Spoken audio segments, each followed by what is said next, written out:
Question 31 says a cylindrical tube open at both ends has fundamental frequency f0 in air.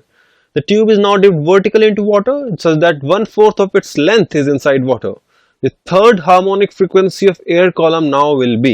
Dear students, if the length of the tube is L, then it is given that V by 2L is equal to F0. That is the fundamental frequency of the open organ pipe. Now when the tube is dipped vertically, then in that case, the third harmonic will be 3V by 4, 3L by 4.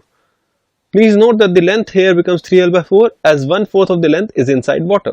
Dear students, let this be F.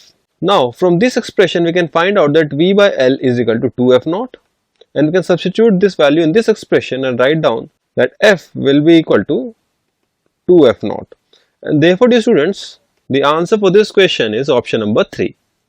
Now let us proceed to the question number 32. As per question 32, in a closed organ pipe, the frequency of fundamental node is 100 Hz. The frequency with which cannot be obtained in pipe is. Dear students, in a closed organ pipe, only the odd harmonics are present, which means 3 into 100, that is 300, now 500, 700, 900 and so on frequencies will be present. Later will be 1100 Hz and 1300 Hz. The 800 Hz frequency cannot be obtained from such a pipe, and therefore it is the answer. Therefore the answer for question number 32 is option number 4. Now let us proceed to the question number 33.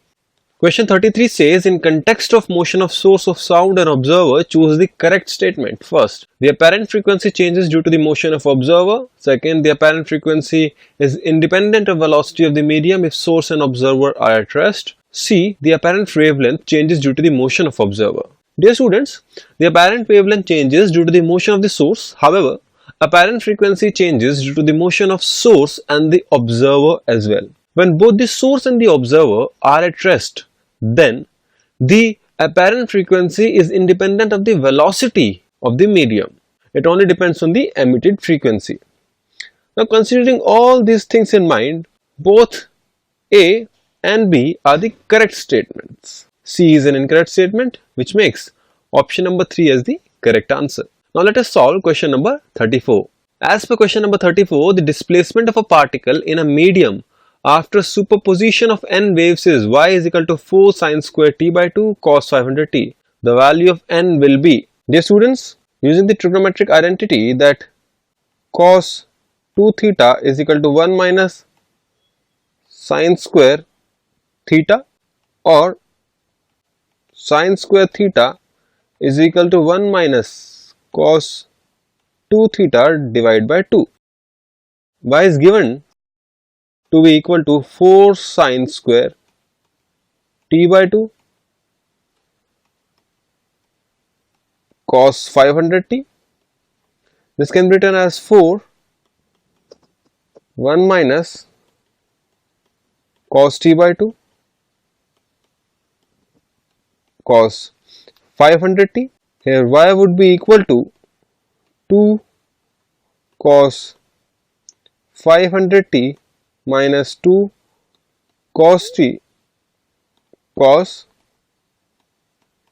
500 t. Dear students, we can further solve this trigonometric identity and write down that y would be equal to 2 cos 500 t minus cos 500 t plus t plus cos 500 t minus t. So we can see that this is an addition of 3 disturbances or displacements, and hence the value of n is equal to 3, which makes option number 2 as the correct answer. Now let us proceed to the question number 35. Question 35 says that the equation of stationary wave is given as y is equal to sine pi x by 3 cos 60 pi t, where x and y are in meter and t is in second.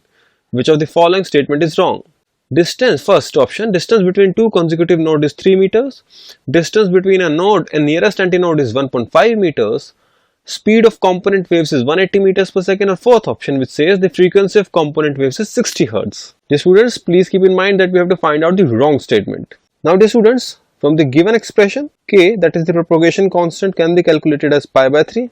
Therefore 2 pi by lambda is equal to pi by 3, where lambda is the wavelength. Lambda is given to be therefore equal to 6 meters. Now dear students, the distance between two consecutive nodes is equal to lambda by 2, which is equal to 3 meters. Therefore, option number 1 is a correct statement and cannot be our answer. The distance between a node and an antinode is lambda by 4, and which turns out to be equal to 1.5 meter.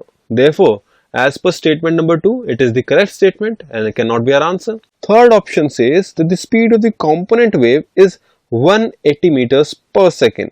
Dear students, from the cosine term we can write down that if f is the frequency, then 2 pi f is equal to 60 pi, therefore f is equal to 30 hertz. The speed of the wave can be written as frequency multiplied by lambda, which will be equal to 30 into 6, which will be equal to 180 meters per second. Therefore, third statement is also correct and cannot be our answer. The fourth statement says that the frequency of component wave is 60 Hz. Dear student, this is an incorrect statement because you have just calculated that the frequency of the component waves is 30 Hz. Therefore, for this question, option number 4 is the correct answer. Now, let us proceed to the question number 36.